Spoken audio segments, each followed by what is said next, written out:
Hi guys!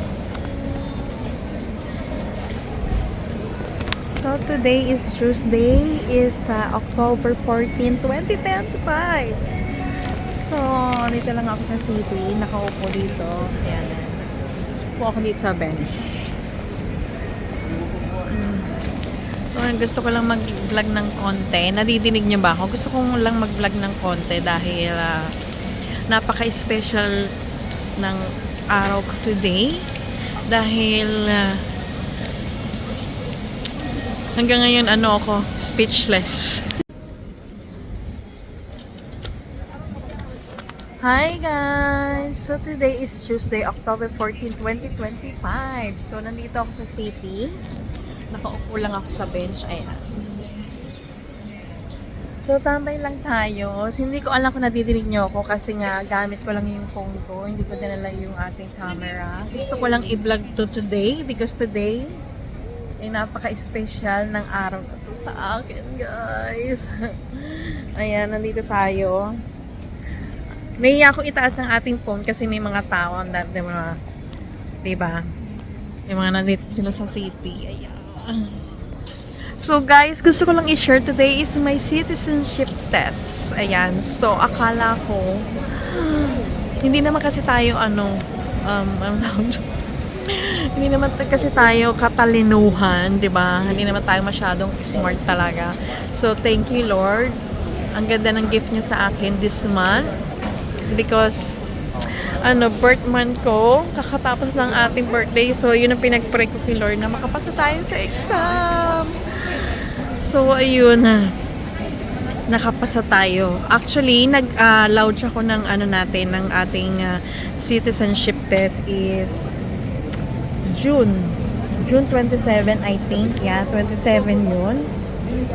And then, naka-receive ako ng email na meron na akong schedule ng test. Ngayon nga, October 14. So, ang lola nyo todo review kasi hindi naman tayo super smart, you know. Ayun guys, so nandito na tayo, so hindi tayo katalinuhan kaya todo review tayo. And then hindi ako nag-drive, so nag-take ako ng Uber kasi ayoko malate para makapag-review pa ako ng bonggang-bongga. Ang dami ko ni-review actually, pero parang yung exam ko kanina parang wala lahat doon kasi parang mahirap pa yung mga nire-review ko. Mas mahirap pa yung nire-review ko sa in-exam ko kanina. Tapos, yung exam, merong 3 attempt. So, halimbawa, sa first attempt mo, hindi ka nakapasa. Pero ang passing grade is 75%. Pero, kailangan yung 5 question ng values is ma-complete mo siya ng perfect score yung values, yung 5. So, meron siyang 3 attempt. Yung first attempt ko, nakapasa ako. Hindi ako makapaniwala, guys. Ngayon na naka 90% ako. Siguro meron ako isa o dalawang mali. Hindi ko lang matandaan kung ano yung mali ko. Tapos kanina, yung tinawag ko na yung administrator doon, yung teacher doon nag-asikaso. Mangiyak-ngiyak ako guys kasi hindi ako makapaniwala, pero thank you Lord talaga, gumagana ang utak natin pagdating sa mga ganyang bagay. So yun, nandito lang tayo sa city, nakaupo lang ako dito and then waiting, papasundo tayo kay annoying husband. Ayun, gusto ko lang i-vlog to dahil napaka-special, o at least mag-iintay na tayo ng ceremony, i-video natin kung ano mangyayari. Isa na rin ako sa part ng hindi ba? So, kapag okay yung mga papers natin, magsasend sila ng invitation for citizenship ceremony. Pag wala kang problema, kaya kailangan magbait-bait pa.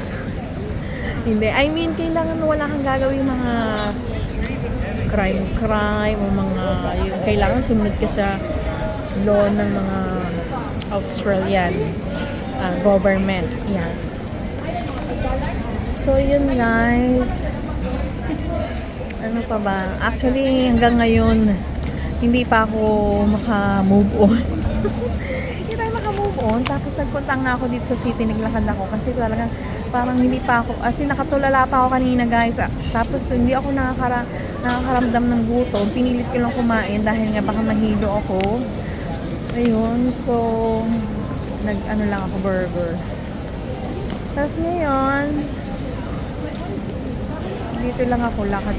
Nandito lang tayo sa city, kaupo, muni-muni. Na-miss ko rin to dito sa city. Na-miss ko rin dito na pag after work, uupo muna ako dito. Kasi parang mas gusto ko yung ganyan, yung nanonood ako sa mga naglalakad lang dyan. Nakaupo lang dito. Nandito ako sa tapat ng H&M. Kita nyo ba? Tayo dito sa bench. So, bumili ako ng sapatos sa hike. O, diba? Meron akong binili. Kasi, parang gift sa sarili ko. Wait lang guys, may natawag. So, naputo lang ating video dahil tumawag si annoying husband. Wala lang. Hindi ko lang ba siya tumawag. Na may tinanong siya sa akin. Ayun. Di ba, limot-limot na ang lola mo, kakatawag lang, nakalimutan na. At pagkatapos, alam niyo ba guys, yung kanina, yung pagpasok ko doon sa, doon nga sa, yung pinagdasal namin ng citizenship sa may immigration. Actually, hindi pumasok ako doon. Tapos, meron akong kakilala, friend. Hindi ko pinapansin. Actually, hindi ko pinapansin. Tapos, yung tinawag yung number ko, ang number ko pala is 347. Yan. Pero hindi naman yung total ng number ng 300. Hindi. As in number lang yun. Madali lang pagkatawag sa'yo. Tapos, hindi meron akong kakilala, guys. Hindi ko pinapansin. Dahil nahihiya ako. Baka mamaya kasi lungkot-lungkotan ng lola mo. Tapos tanungin ako, nakapasa ka. Tapos, hindi, di ba? Kaya kung maaari gusto ko wala akong kakilala doon no makita ganyan. Hindi ko pinapansin talaga. Tapos yung tinawag yung number ko na kailangan talaga dumaan ako sa harapan niya. Tapos sakto lumingon siya. Tapos sabi niya, nagulat siya, nakita niya ako. Tapos sabi niya, Maria, oh hi. Sabi ko, ay, ang lola mo na yun. Dahil ayoko ngang magkaroon ng kakilala kasi ako ba mamaya failed ako, hindi ba? Tapos paglabas mo tatanungin ka, nakapasa ka, ano sasabihin ko, hindi ba? Pero buti na lang, tapos nagmamadali akong lumabas. Pero yung paglabas ko, wala siya. Siguro tinawag na yung number niya. Pero yung hiya ang lola mo. Yung hiya kasi may kakilala nga tayo doon. So, ano pa ba? Ayun. Nakapasa tayo. Teka, ipapakita ko sa inyo. Di ba? Ang yaba. Ipapakita ko sa inyo ang ating papel. Katunay na nakapasa tayo ng exam. Wait lang, ha? Ayan o. Teka lang baka. Nag-print lang sila. Ayan o. Ayan. Basahin nyo. Wait lang. Ayan, congratulations! You passed the Australian citizenship. Ayan, guys. O, diba? Congratulations! O, diba? Nagawa ko! Nakaraos tayo! Pagkatapos, guys, tapos na yung exam ko. As in, talagang ninamnam ko ang tanong at mahirap magkamali. Kahit alam ko na yung sagot, hindi ko minadali, halimbawa, yung sagot kahit alam ko na, hindi ko kagad kinilik, mahirap na ako. So, dapat sure tayo kasi nga ayokong maubos yung 3 attempt, di ba? So, yun.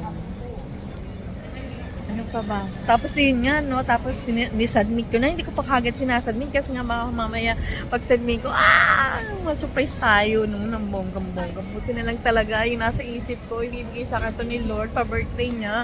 Talagang sabi ko talaga, Lord, dinala mo ako dito. Tapusin mo na. Tapusin mo na to.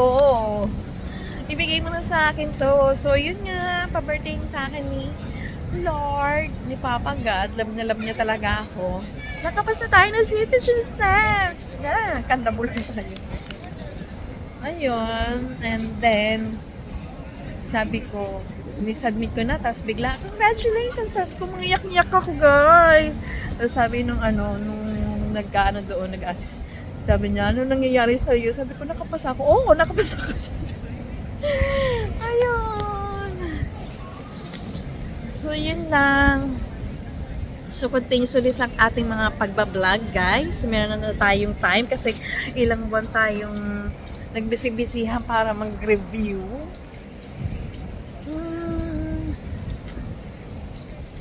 Gusto kong kumain ng masarap today. Kakain tayo ng masarap today. Anong masarap today? Ang kakainin. Dahil syempre kailangan i-celebrate ang mga bawat nangyayari sa buhay, no? Talagang hindi ko to pinaghirapan ko to. Grabe. Hindi to madali para sa akin, ha? Lalo na hindi naman tayo todo smart. Hindi naman tayo katalinuhan, no? Pero nagawa natin. Nagawa ko. Ng bonggang-bongga. Nagawa. Natitinig niya kaya ako pag nilalayo kong ganyan. So, ayun. Tapos i-share ko sa inyo ang ibang mangyayari sa atin kapag naka-receive na tayo ng email. And then, ano pa ba? Ano pa ba i-share ko sa inyo? Ayun lang guys, so hintayin mo natin si Annoying Husband. And thank you for watching for all my video guys. I love you. Don't forget to subscribe. Thank you guys. Panoorin niyo lahat ng mga video ko ha.